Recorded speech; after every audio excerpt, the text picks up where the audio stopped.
My channel. तो मैं आज आपको 29 नवंबर के द हिंदू में क्या क्या पढ़ना है ये बताने वाली हूँ। चलिए देखते हैं, जो जो इम्पोर्टेंट है वो देखेंगे एग्ज़ाम के लिए हमारे। यहाँ पे हमारे ये बहुत ज़्यादा एक इम्पॉर्टेंट सोसाइटी के टॉपिक से हो जाता है। ठीक है, इसमें सोसाइटी में है जिसमें हमें डोमेस्टिक वायलेंस, वुमेन, ये सबसे रिलेटेड पढ़ना रहता है।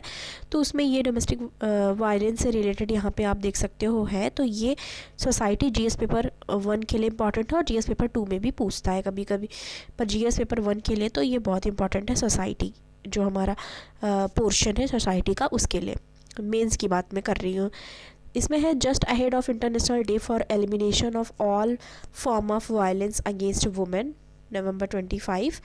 The brutal murder and mutilation of a young woman by her partner has drawn attention to intimate partner violence. ये अभी जो लेटेस्ट देखा जा रहा है, यंग वुमेन है, ठीक है, जिसका मर्डर हुआ है, न्यूज़ में इतने दिनों से जो दिखा रहा है उससे रिलेटेड यहाँ पे बात की गई है। पर हमें यहाँ किसी ऐसे केस की बात नहीं करनी है जो जिसका ना कोई जजमेंट आया है या ना ही, जैसे जजमेंट का मतलब ये होता है कि जिसको कॉन्स्टिट्यूशन में पढ़ा जाए, मेंशन किया जाए, या जिसको रेफरेंस दे के आप कोई भी चीज़ पिटीशन फाइल कर सकते हो, तो हमें वो ध्यान देना है। तो हमें यहाँ पे क्या चीज़ ध्यान देनी है वो हम देखेंगे। ठीक है, यहाँ पे डोमेस्टिक वायलेंस एक्ट 2005 है। ठीक है, as a kind of domestic violence many question are being raise. तो यहाँ पे पहले थोड़ा सा जो है ये पॉलिटिकल जो एस्पेक्ट में देखें कि जैसे ये कह लो कि अभी न्यूज़ में चल रहा है उससे रिलेटेड ये बातें कर रहे हैं, पर हम आंसर अपना जब हम लिखेंगे तो वहाँ पे ये सारी चीज़ें नहीं मेंशन करनी है। हाँ, यहाँ पे कुछ चीज़ें हैं जो हम मेंशन कर सकते हैं, जैसे कि यहाँ पे है domestic violence is a punishable offence. तो हम ये चीज़ डोमेस्टिक वायलेंस से रिलेटेड आया तो हम ये कहेंगे कि हाँ, ये एक पनिशेबल ऑफेंस है, इसमें पनिश किया जाता है अंडर इंडियन लॉ। मतलब इंडियन लॉ के अकॉर्डिंग अगर डोमेस्टिक वायलेंस कहीं पे हो रहा है तो वो पनिशेबल है। ठीक है, it is a violation of human right, ये ह्यूमन राइट्स के खिलाफ है। Year the latest round of national family health survey 5, तो NFHS सर्वे 5 जो उनका है 2019-21 का, उसमें रिवील किया गया है that we live in a society where violence against women persistent to such an extent to 32% of ever married women aged 18 to 49 years have experienced emotional, physical and sexual violence committed by their husband। ये line है कि ये reveal किया गया है जो national family health survey 5 है उसमें कि सोसाइटी में जो भी जिसमें वायलेंस है, जहाँ पे औरतें जो हैं वो 32% एवर मैरिड वुमेन है जो कि 18 से 49 साल के बीच में उन्होंने एक्सपीरियंस किया है फिजिकल, इमोशनल, ठीक है, और सेक्सुअल वायलेंस जो उनके हस्बैंड के द्वारा विद रूलर, ठीक है, with ruler and urban women. तो इसे बताया जा रहा है कि चाहे वो रूरल वुमेन हो, अर्बन वुमेन हो, डोमेस्टिक वायलेंस का वो शिकार होती है, पर ये दिखाया जा रहा है कि रूरल में ज़्यादा होती है। This is not even capture the prevalence of domestic by other family member too। तो मतलब अदर फैमिली, देखो वायलेंस, अगर डोमेस्टिक वायलेंस में ऐसा नहीं है कि जब हस्बैंड के द्वारा वायलेंस हो रहा है तभी हम कंसीडर करेंगे वायलेंस। किसी भी मेल, चाहे वो फादर हो, ठीक है, ब्रदर हो, ठीक है, हस्बैंड है, तो अगर वो मेंटली, फिज़िकली, इमोशनली टॉर्चर कर रहे हैं, कोई चीज़ परेशान कर रहे हैं, तो वो डोमेस्टिक वायलेंस के अंडर में आता है इंडियन लॉ के according. Over 17 years ago to PWDVA, a progressive legislation was passed promised a joined up approach involving criminal, civil protection. तो इसमें इन्वॉल्व किया गया था सिविल एंड क्रिमिनल प्रोटेक्शन को सपोर्ट करने के लिए और प्रोटेक्ट करने के लिए women from violence with in house hold, मतलब उनके घरों पे, मतलब जो डोमेस्टिक वायलेंस हो रही है उससे उनको बचाने के लिए। नॉट जस्ट फॉर हस्बैंड, ऐसा नहीं है कि सिर्फ हस्बैंड से किसी भी तरीके का वायलेंस हो रहा है तो उससे बचाने के लिए। But despite the law existing on paper women are still largely unable to access the law. पर ऐसा आप जान रहे हो कि एग्जिस्टिंग ऐसे देखा जाता है ये सारी चीज़ें जो हैं हाँ ऐसी लिखी गई हैं, पर बहुत ही कम लोग ऐसे हैं जो एबल हो पाते हैं, जो यहाँ तक पहुँच पाते हैं, एक्सेस कर पाते हैं। its promise and provision are unevenly implemented, unavailable and out of reach for most Indian women। तो ये out of reach यानी कि उनके पहुँच से बाहर होता है कई जो इंडियन वुमेन्स हैं, महिलाएं हैं, उनके लिए। द मोस्ट डिसहार्टनिंग रियलिटी क्या है? मोस्ट डिसहार्टनिंग रियलिटी ये है कि despite almost third of women being subject to domestic violence, कि हर तीसरी औरत, ठीक है, almost a third of women being subject to domestic violence, वो डोमेस्टिक वायलेंस का शिकार है, ऐसा नेशनल फैमिली हेल्थ सर्वे 5 1921 में कहा गया। तो ये चीज़ें भी हम मेंस में लिख सकते हैं, ठीक है। Report that only 14% of women have been experienced domestic violence have ever sought help and this number is much lower in rural area। तो ऐसा कहा जा रहा है रिपोर्ट में कि 14% of women have experienced domestic violence has ever sought help and this number is much lower in rural area। मतलब rural area में बताया जा रहा है कि कम है। In country where domestic violence is crime, where there are multiple laws explicitly designed to protect women against violence, why it is that most women survivor domestic violence never की। तो मतलब बताया जा रहा है कि जिस हिसाब से डोमेस्टिक वायलेंस का है तो उससे रिलेटेड सारी बातें हैं। Question and response. Out and reach Maharashtra, West Bengal, Tamil Nadu aim to better understand help seeking and. तो मतलब यहाँ कुछ स्टेट का एग्जाम्पल लिया गया है, सारी बातें यहाँ पे की गई हैं। इसमें ये बताया गया है कि रोल ऑफ पुलिस क्या है, ठीक है। तो हमें अब जैसे ये आई, ठीक है, न्यूज़ आया, तो इसमें ये न्यूज़ में शब्द आया डोमेस्टिक वायलेंस, ये हमारे GS1 सोसाइटी के जो पोर्शन है उसके लिए ये इम्पॉर्टेंट है। तो हमें डोमेस्टिक वायलेंस से रिलेटेड जितने भी एस्पेक्ट हैं, जितने भी चीज़ें हैं, कौन कौन सी लॉ है, क्या क्या कहा गया है, किस तरीके से हमको सारी चीज़ें जाननी है, जिससे कि अगर क्वेश्चन आए तो इंट्रोडक्शन में क्या लिखना है, बॉडी में क्या लिखना है और कंक्लूज़न में क्या लिखना है वो हमें पता होना चाहिए। फिर हम आगे आएंगे। तो यहाँ पे एक आया है loss and damage decision, pitfall and promises, इससे रिलेटेड आया है। तो इसमें बात हो रही है कि जो COP27 इजिप्ट में हुआ है इस बार शर्म एल शेख में, तो ये याद रखना हमको प्रीलिम्स के पर्सपेक्टिव से भी और मेंस में भी लिखने के लिए भी। COP27 अगर आपको लिखना है इजिप्ट में क्या हुआ उससे रिलेटेड हमको ध्यान देनी है। तो देखो लॉस एंड डैमेज से रिलेटेड हम ऑलरेडी डिस्कस कर चुके हैं, ठीक है, ये सारी चीज़ें। इसमें आप अगर देखोगे तो यहाँ पे नीचे एक टर्म आया है, उसके बारे में हम देखेंगे, जो आया है ग्लोबल सील्ड स्कीम के बारे में, ठीक है। तो एक German backed global shield scheme against climate risk, ये आया है COP27 के दौरान। इसमें कहा गया है इसका एम क्या है? एम है इंक्रीज़ करना प्री अरेंज फाइनेंस को, जो कि बिफोर और जस्ट आफ्टर डिज़ास्टर हैपन। और इसमें कहा जा रहा है कि loss and damage respond fund होगा ये, ठीक है। और इसमें जो हाँ issues to causation, attribution and standing appear to potential obstacle and domestic at international level। तो ये सारी चीज़ें हमको यहाँ पे पढ़नी है।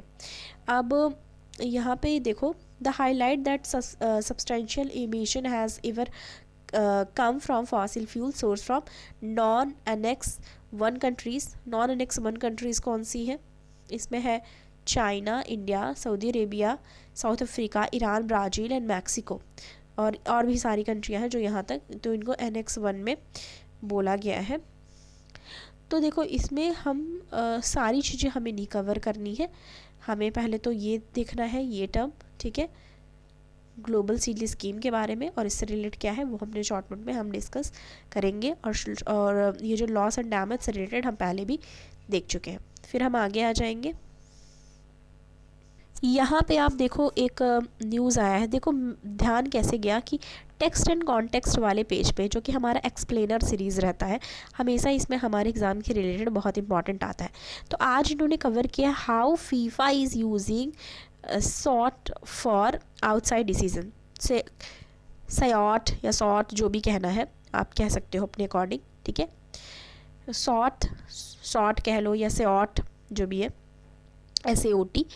तो इसमें ध्यान देना कि ये क्या चीज़ है। तो ये बात की जा रही है कि सॉट जो है वो टू पार्ट्स ऑफ देखो ये क्या है, पहले इसकी बात की जा रही है। ये सेंसर है जो कि इसका 2 पार्ट है, ठीक है। इस चीज़ का पहले तो देखेंगे ये किस टर्म में यूज़ हो रहा है, क्यों ये टर्म लाया गया। तो पहले स्टोरी देख लेते हैं। इसमें बात की जा रही है in an opening match of FIFA world cup 2022।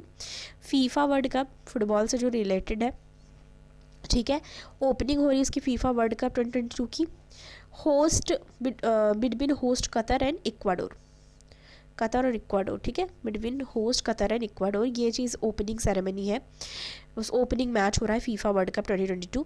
Just 3 minute of action had passed before the first goal of the tournament was ruled out for offside. Ecuador forward inner Valencia headed strike was disallowed because the roller half of right leg was in offside position. तो मतलब ये वो लोग ज़्यादा better समझ पाएंगे जो देखते होंगे फुटबॉल। तो मैं तो नहीं देखती हूँ, पर फिर भी जो मुझे इस न्यूज़ से समझ में आ रहा है, तो यहाँ पे एक टेक्निक उन्होंने ये रखी है, जैसे क्रिकेट में होते हैं थर्ड एम्पायर होते हैं, वो देख के बताते हैं चीज़ें कि क्या हुई क्या नहीं।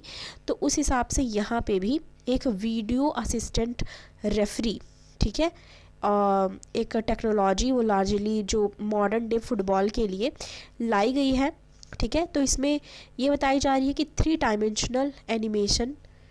Dimensional animation incident were displayed for fleeting second और 2 बिफोर प्ले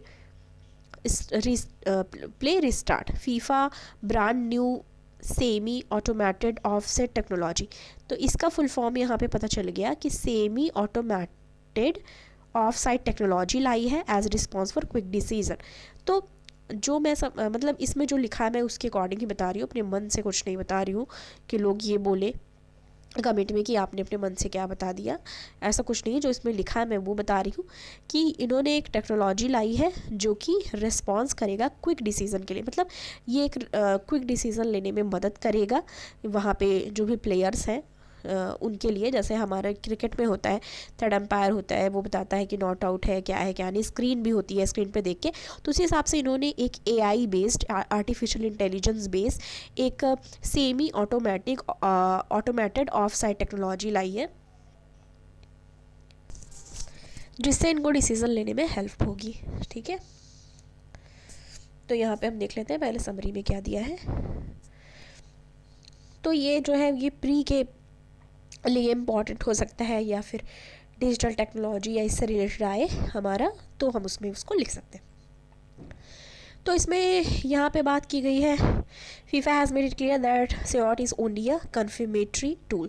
तो उन्होंने बोला है ये कन्फर्मेशन के लिए ये कन्फर्मेटरी टूल होगी, ये कन्फर्म करेगा कि वहाँ पे जो भी डिसीज़न लेने में मदद करेगा और वही फाइनल माना जाएगा। एक्सपर्ट बिलीव, जो एक्सपर्ट्स हैं वो बिलीव, उन्होंने क्या है, expert believe that wealth of tracking data generated by the technology will soon be used by coaches for tactical analysis, ठीक है, tactical analysis and gauging individual athlete performance। तो मतलब इसके बेसिस पे बोला जा रहा है कि ईजी हो जाएंगी चीज़ें करने के लिए। तो हमको अभी यहाँ पे सिर्फ याद रखना है SAOT है क्या, ठीक है। तो ये आपको याद रखनी है कि सेंसर। और हाँ, एक चीज़ मैं आपको बताना भूल गई, इसमें एक सेंसर लगाते हैं ये लोग मैच बॉल, ये जो बॉल है इनका, यहाँ पे बॉल तो दिख नहीं रही है, तो ये लोग जो बॉल यूज़ करते हैं खेलने के लिए वहाँ पे सेंसर लगाया गया है, ठीक है। Sensor inside the match ball that is held using suspension technology and the 12 hawk eye camera setup around the turf that shadow both the ball and the player. तो हॉक आइज कैमरा, मतलब camera भी install किया गया है 12, ठीक है, 12 cameras install किए गए हैं और साथ ही साथ सेंसर लगाया गया है मैच बॉल में, जिससे इन लोग को डिसीज़न लेने में, क्विक डिसीज़न लेने में आसानी हो। नेक्स्ट देखेंगे, यहाँ पे हमारा आया हुआ है in India call for looking beyond the boundary are growing stronger.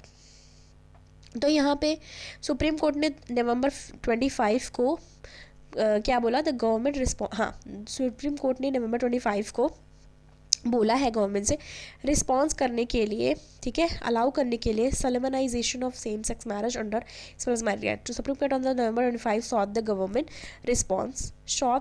Response, ठीक है, to please to allow Solemnization of same-sex marriage under the Special Marriage Act 1944. This article dated June 1921.